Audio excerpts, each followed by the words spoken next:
tusikie makofi ya waumini peke yao.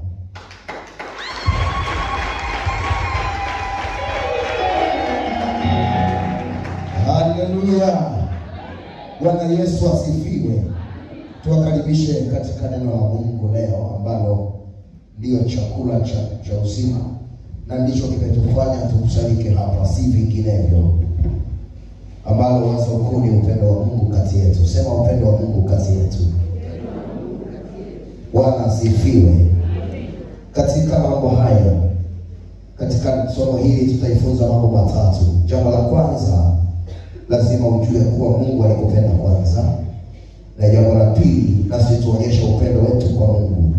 Jambo la tatu, upendo wa mtu na mtu. Tufungue Biblia zetu katika waraka wa kwanza wa Yohana sura ile ya 3. Tutasoma mistari mitatu. Tutasoma mstari wa kwanza na wa 16 na wa 18. Waraka wa kwanza wa Yohana sura ya 3.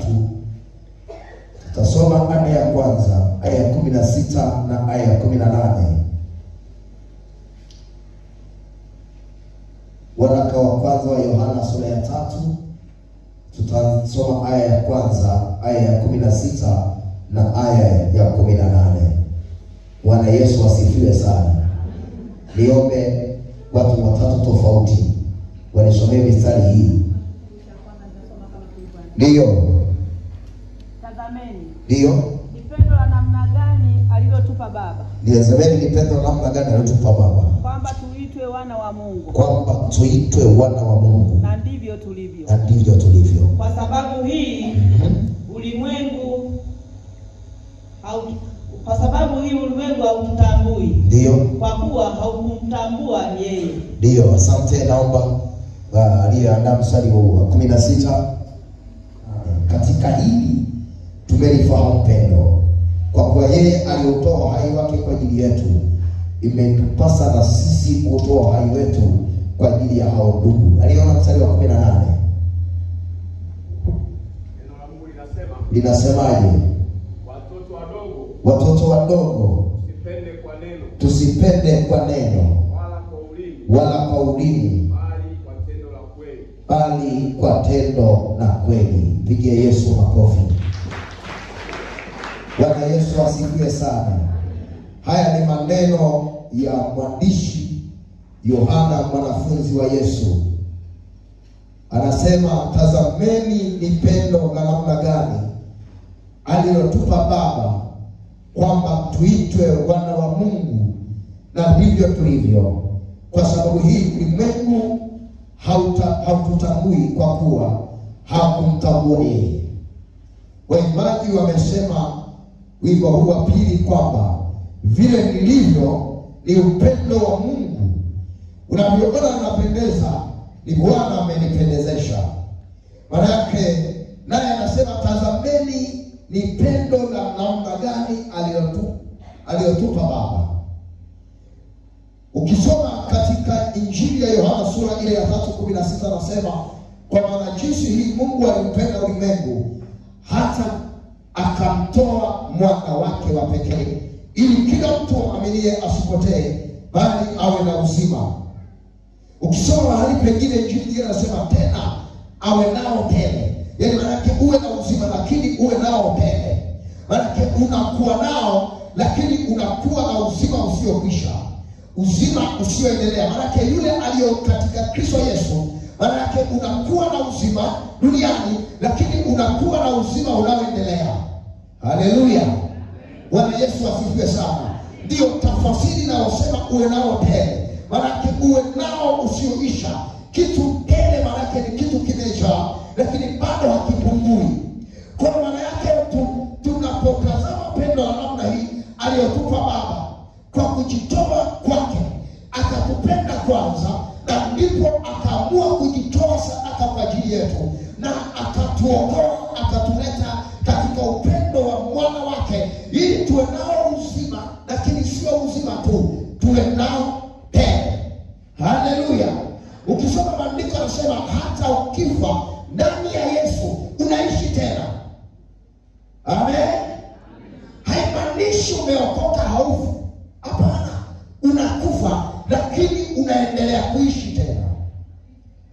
Haleluya. Hilo ndilo pendo la Mungu kwetu.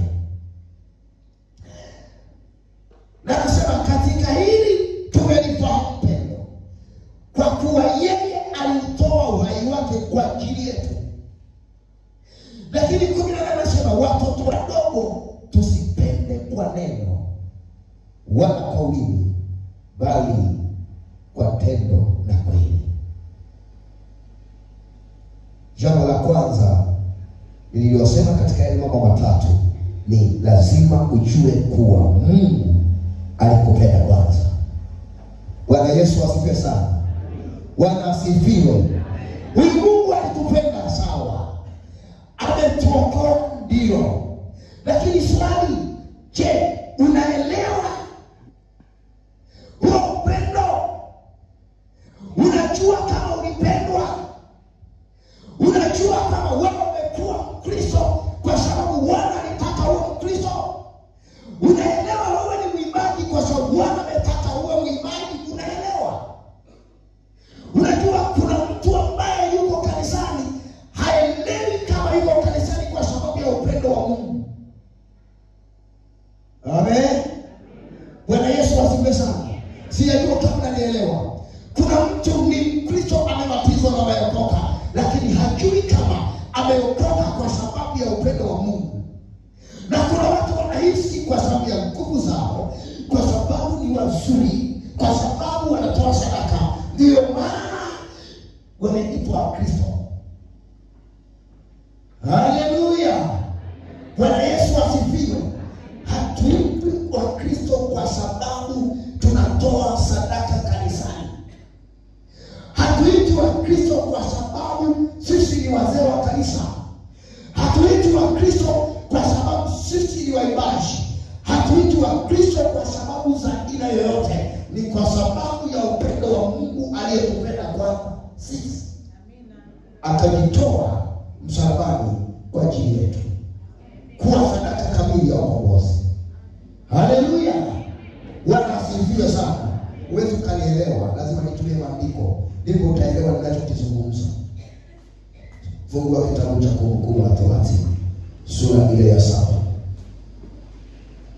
Kumbukumbu la Torati sura ya 7. Sura ya 7. 7 sura ya 7 aya ya 7 hadi 8.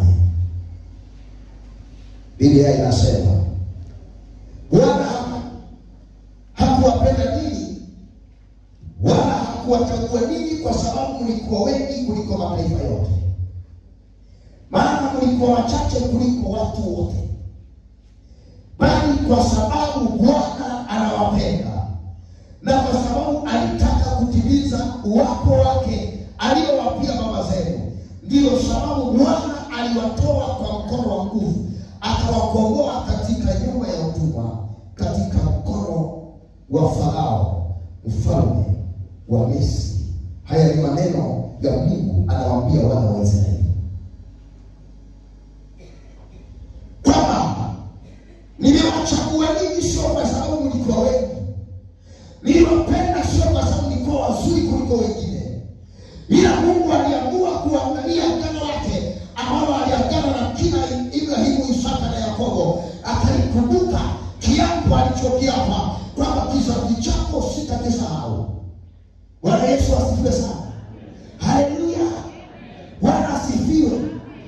Kwa sababu hiyo anasema naliwachagua, tena sio kuwachagua tu, nikawakomboa kutoka kwenye mkono wa nguvu uliowafanya mwe wateka, na mimi nikawatoa kwa nguvu zangu nikawaleta. Ndio maana mpo, ndio maana mnaitwa taifa teule, sio kwa uzuri wenu. Haya ni maneno ya Mungu anamwambia taifa la Israeli kupitia kitabu hiki cha Kumbukumbu la Torati, bali kwa sababu anawapenda na kwa sababu alitaka kutimiza uwapo wake aliyowapia baba zenu, ndio sababu Bwana aliwatoa kwa mkono wa nguvu. Haleluya. Umeokoka sio kwa uweza wako, kwa kuwa Mungu alikupenda, ndio maana akakuokoa. Wewe ulikuwa mlevi, Bwana akakwambia acha pombe. Wewe ulikuwa mzinzi, Bwana akasema acha uzinzi. Ulikuwa mshirikina, Bwana akasema acha ushirikina. Maana nataka na kuhitaji wewe, nimekuchagua, nimekuleta uwe mwanatoya, uimbe sauti ya kwanza, sio kuinginevyo. Haleluya. Bwana Yesu asifiwe. Ndio maana Mungu atakuokoa. Ndio maana Mungu atakutengeneza. Ndio maana Bwana atakuleta kanisani. Iwe mzee wa kanisa, uwe kiongozi wa jumuiya. Ni kwa sababu ngoja tuendelee mbele. Nisimalize uongo. Yeremia sura ya 31 aya ya 3. Yeremia, kitabu cha nabii Yeremia 31 aya ya 3. Kitabu cha nabii Yeremia sura ya 31 aya ya 3. Na nani aliyepaona kanisomea? Anayefungua haraka haraka kama mimi. Neno la Mungu linasema. Linasemaje? Yeremia sura ya 31 mstari wa 3. Bwana alinitokea zamani akisema, naam, ndio, nimekupenda kwa upendo wa milele. Nimekupenda kwa upendo wa milele. Ndio maana nimekuvuta kwa fadhili. Ndio maana nimekuvuta kwa fadhili zangu. Bwana alinitokea zamani akisema, naam, nimekupenda kwa upendo wa milele. Ndio maana nimekuvuta kwa fadhili zangu. Bwana Yesu asifiwe sana. Bwana Yeremia alishuhudia maneno haya. Anasema Bwana alinitokea. Mungu akamwambia nimekupenda. Ndio maana nimekuvuta kwa fadhili zangu. Umevutwa na Bwana kwa fadhili zake. Umeitwa Mkristo kwa fadhili zake. Umeitwa kiongozi kwa fadhili za Bwana. Unaimba watu wanabarikiwa kwa fadhili za Bwana. Sio kwa sababu ya uwezo wa kwako. Ni uwezo wa Mungu mpendwa. Mpigie Yesu makofi.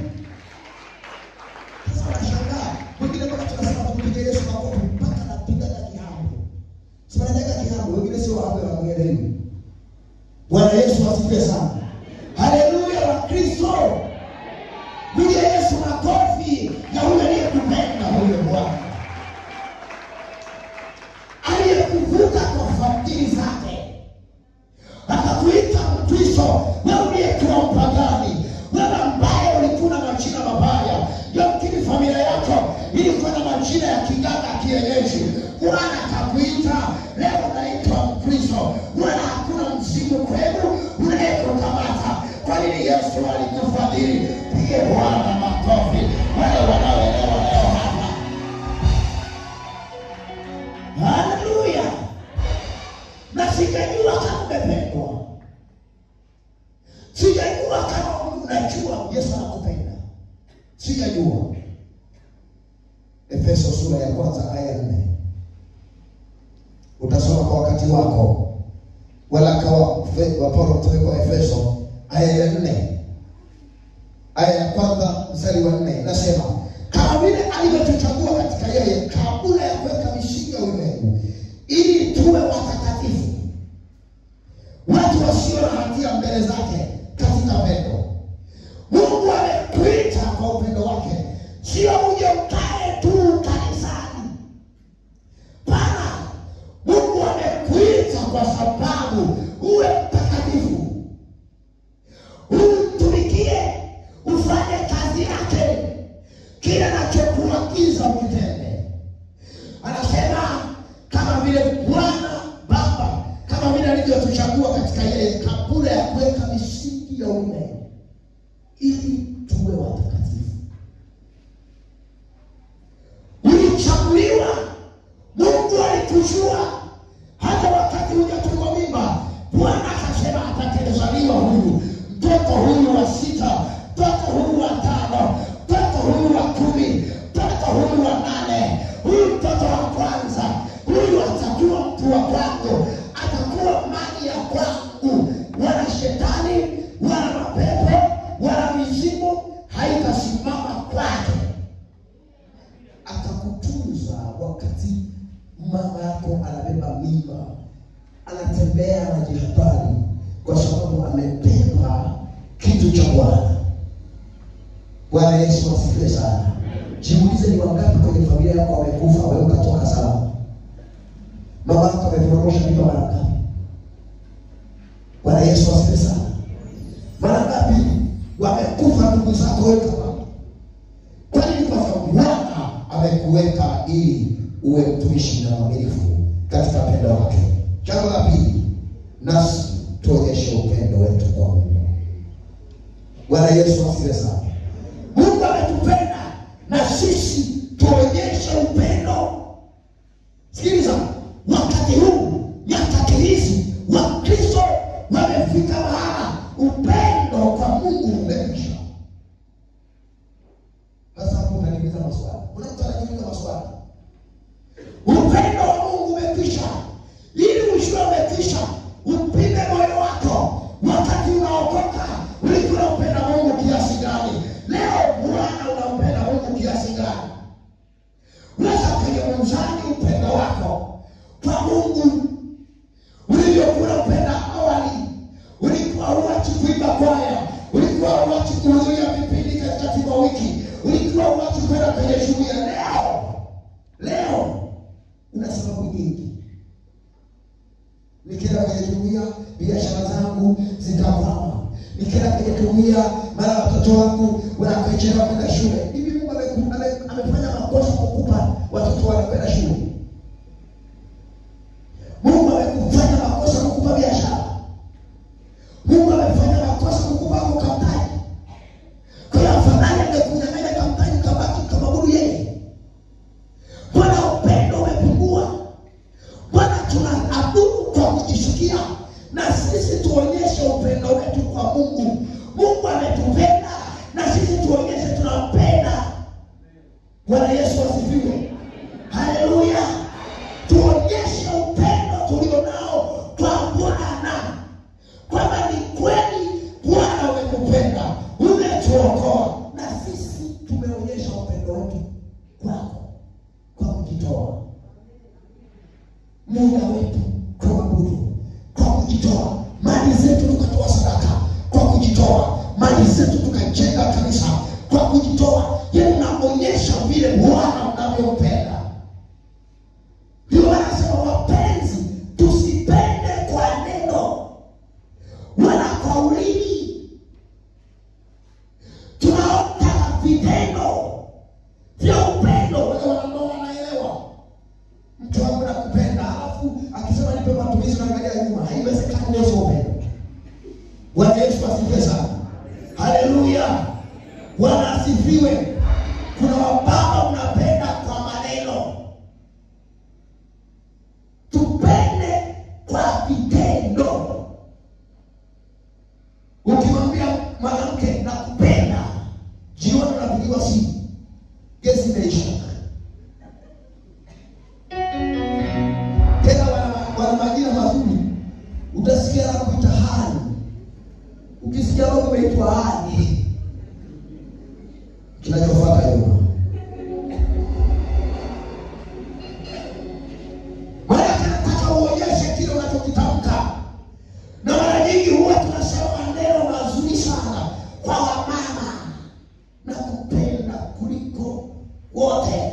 Na ule upendo wa kwanza, ule upendo wa wakati tunatuliana, unamwambia nakupenda sana mke wangu, na mama mke anasema nakupenda mume wangu, mnapendana wakati huo. Nataka nikwambie, ili onekana mpenda ni mume wako, onyesha vitendo.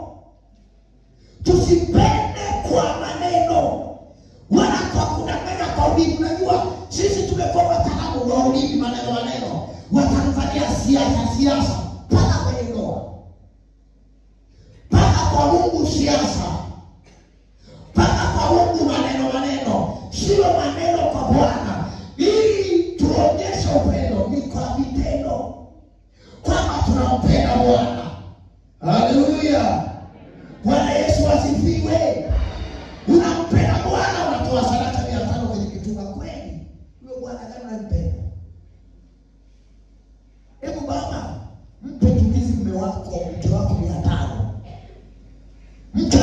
hizi. Sasa naenda mjini, mtachukua hii 500. Mpe 500 tumizi moja. Huyo mwanamke atakayesema asante amejaribu. Wamama wewe, mwanamume akuachie 500 mezani. Ndio matumizi ya siku. Hivi unaweza ukaelewa 500 unaipiga bajeti ya kiasi gani? Bwana Yesu asifiwe sana. Sasa kuna watu wanaona 500 ni sadaka ya kumpa Bwana. Unampenda Mungu au ni wewe tu? Ni maneno, tuonyeshe upendo wetu kwa Mungu kwamba tunampenda kwa vitendo. Unatoa sadaka inayokugusa, inayoonyesha heshima kwa Bwana, sio kwamba tunazo. Haleluya. Siku moja nilihubiri hapa habari za maskini, watu walikataa. Sisi sio maskini. Sawa, tunavyo, lakini ni maskini wa neno la Mungu mioyoni. Kwani tungekuwa na neno lingetuelekeza vile tunavyompenda Bwana. Tuonyeshe upendo. Ni wajibu wa wanadamu kumpenda Mungu kwa moyo wake wote. Anapaswa kujitoa na kumtii. Unapaswa ujitoe kwa moyo wako wote, kwa nguvu zako zote. Uonyeshe utii kwa Bwana. Haleluya. Bwana Yesu asifiwe sana. Kumbukumbu la Torati sura ya 6 aya ya 5. Nitaenda haraka mara naona muda unanitupa mkono. Na anasema kama andika, nawe mpende Bwana Mungu wako kwa moyo wako wote, na kwa roho yako yote, na kwa nguvu zako zote. Nawe mpende Bwana Mungu wako kwa moyo wako wote, na kwa roho yako yote, na kwa nguvu zako zote, na kwa akili zako zote. Sasa kuna watu tunampenda Bwana kwa akili, tunampenda Bwana kwa moyo, nguvu zetu hakuna. Bwana asifiwe. Nguvu zetu hapana. Muda hakuna. Kuna wengine mpaka hapo wanalalamika muda umeisha. Unajua mimi tunachelewesha. Sawa. Bwana Yesu asifiwe sana. Bora kwenye ukiwa kwenye durai imesukwa unatulia. Kila kitu umeingiliza hautikisiki. Kila dakika wanajua, wasusi wanajua. Unaweza ukaenda mjini ukarudi bado uko kwenye hii. Lakini ukiwa kanisani najua muda umeisha. Kanisani najua umechelewesha kuhubiri sana. Tuonyeshe kwamba na sisi tunampenda Bwana kwa kujitoa kwa moyo wote kwa Bwana, na kwa roho yote kwa Bwana, na kwa nguvu zote kwa Bwana, na kwa mali zetu. Hakuna kitu ambacho shetani anashughulika kwa Kristo kama kushika mali zao. Yaani unaokoka lakini mali zako bado siko kwenye matakwa ya adui. Ukisema nitoa, anasema hapana. Tena pesa zinasema usitoe. Usitoe 1000 upeo, toa hiyo jero inatosha. Unashangaa barua jero na wakati mfuano na shilingi 30. Kwa nini usitoe sadaka hapo kwa Bwana atakubariki? Haleluya. Bwana Yesu asifiwe. Lazima tuonyeshe kama tunawapa tuwapita njia kwenye usipe Bwana. Mtu tumesema nampenda kiasi yote, tunasema haitoshi. Mpe Bwana basi. Yeye anayeridhika na vichache. Kumbukumbu la Torati 10:12. Kama andika hapo. Mimi naenda kumaliza 10:12. Kumbukumbu la Torati 10:12. Na sasa Israeli, Bwana Mungu wako anataka nini kwako?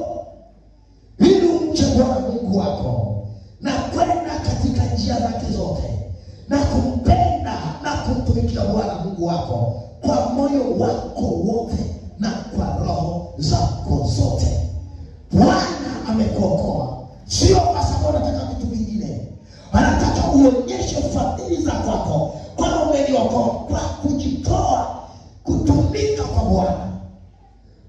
toa huduma kanisani. Huna hela, toa huduma. Huna kipato, fanya chochote kwa Bwana. Njoo sogeza hata benchi. Wai panga hata viti kanisani. Umejitoa.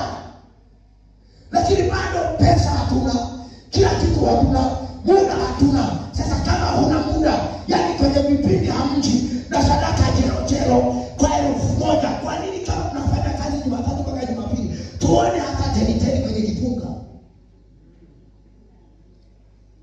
Lakini bado tunasema tunampenda Bwana kwa kiasi gani? Wapenzi, tusipende kwa neno, tupende kwa neno. Mungu anatupenda na sisi tuonyeshe upendo wetu kwake. Tujitoe vitu navyo, tutoe muda wa sadaka yetu. Haleluya, Bwana Yesu asifiwe. Tumeokoka sio kwa sababu ni kikundi fulani tunachotakiwa tuwepo tu. Tumeokoka twende mbinguni. Mungu ametupenda twende kwa Bwana. Mungu ametupenda tuitwe wa Kristo, tumtumikie kwa nguvu zetu zote na kwa roho zetu zote na kwa akili zetu zote. Sio tuwepo tu kama watalii. Hapana. Kila mtu aone wajibu kwa sababu ya Bwana Mungu wake. Haleluya. Wajibika Kristo kwa Mungu wako aliyekupenda. Wajibika kwa kutoa muda, kwa kutoa pesa, kwa kutoa mali ulizonazo. Wajibika.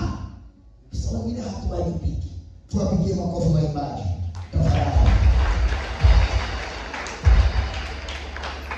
Wanawajibika kutoa muda wao. Tena sasa hivi kama SBC wana sheria kali. Ukichelewa faini, toroka faini, fanya hivi faini. Kwa hiyo hapa kuna watu mpaka mizigo imeshafika hapa. Na viongozi hawacheki na raia. Kwa hiyo kiwana wanaimba mnawapigia makofi, kuna watu wameumia. Haleluya. Kwa nini na wewe usungane ukaona kujitoa kwa nguvu zako? Una pesa, jiunge na kwaya, toa sadaka ya sauti yako. Na sauti huna. Bwana Yesu asifiwe sana. Unajua toa pema 20,000 tujenge kanisa, sina hela. Basi ndio imekwaya. Utoe muonyeshe na wewe unampenda Bwana. Amen. Bwana Yesu asifiwe. Baba, toweni muda wenu. Hakuna watu wa Mungu kanisani kama wababa. Wana kwaya hivyo, wanawake 15, wanaume 3. Mimi namtumikia nani? Muda wenu, nguvu zenu mnazipeleka wapi? Kwa nini msitoe sadaka ya nguvu mkajiunga hata na SBC, HIC, mkajiunga hata hao vijana? Kuna vijana hapa mpo bado na nguvu. Bado mmeingia kwenye mabenchi. Tuonyeshe kwamba Bwana tunayemwamini naye tunampenda. Bwana Yesu asifiwe sana. Tusipende kwa neno wala kauli, tuonyeshe vitendo. Imani isiyokuwa na vitendo, hiyo imekufa. Kuna watu imani zao ni marehemu. Sio marehemu, imani. Sio kasema uliza na kutokana sisi marehemu. Nimesema imani, kuna watu imani zao ni marehemu. Sasa ili ziuishwe lazima uanze upya katika Bwana, kuonyesha vitendo. Sasa hivi pesa zimekuwa tamu kuliko Bwana. Siko tu ya Yesu, siko tu ya Mungu, kila kitu ni hela. Ukitangaza pesa watu wanaacha kila kitu. Bwana Yesu asifiwe sana. Jana juzi kwenda msafara wa rais. Shangaa saa 12:30 na kutana na wamama wako stendi wanasubiri gari. Wameshafika, hawachelewi. Unafikiri nini? Walikuwa wengine wana ahadi. Ukifika kule kuna 5,000. 5,000 tu mtoa nyumbani saa 2 saa 5. Aende tusionyeshe kumpenda Bwana kwa kujitoa. Kanisani penyewe tunakuja tumejivuta, tunasema ibada saa 1, watu wanafika saa 2 tumaliza na ungamo. Yaani kila kitu tunajikuta, hakuna mahali unapoonyesha kuchangamka kwa Bwana. Wapendwa, tusipende kwa maneno, tupende kwa vitendo. Tuonyeshe tunampenda Bwana aliyetuokoa. Amen. Bwana Yesu asifiwe sana. Acha maneno. Waimbaji wanasema acha maneno. Acha maneno, weka vitu. Onyesha vitendo. Tuna ujenzi wa kanisa. Kuna watu wamebaki na maneno. Tukisema tutoe sadaka kwa ajili ya ujenzi, maneno tu. Sababu nyingi. Unajua mmezidisha. Tena wanataka kufundisha na baraza, unajua mmepanga vibaya wapendwa. Unajua hatakuwa namna hiyo. Tuweke sasa. Tunatafuta milioni karibia 500 tujenge kanisa. Tuweke tufuate tunayotaka. Tuache maneno, tuweke vitendo. Tuonyeshe tunampenda Bwana aliyetuokoa. Haleluya kanisa. Bwana Yesu asifiwe. Penda neno la Bwana. Penda ibada. Maana hapo ndipo Mungu anakutana na wewe. Bado ibada hatutaki, bado kila kitu hatutaki. Tunaenda wapi? Si bora tujihudumu kwenye mambo ya kuabudu tu. Tukakaa nyumbani tunapoteza muda mwingi kanisani. Si baba tu.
Uendelee kuitafakarisha kwenye mioyo ya watu wako, ili tupokee baraka na kibali machoni pako kwa uwezo wako.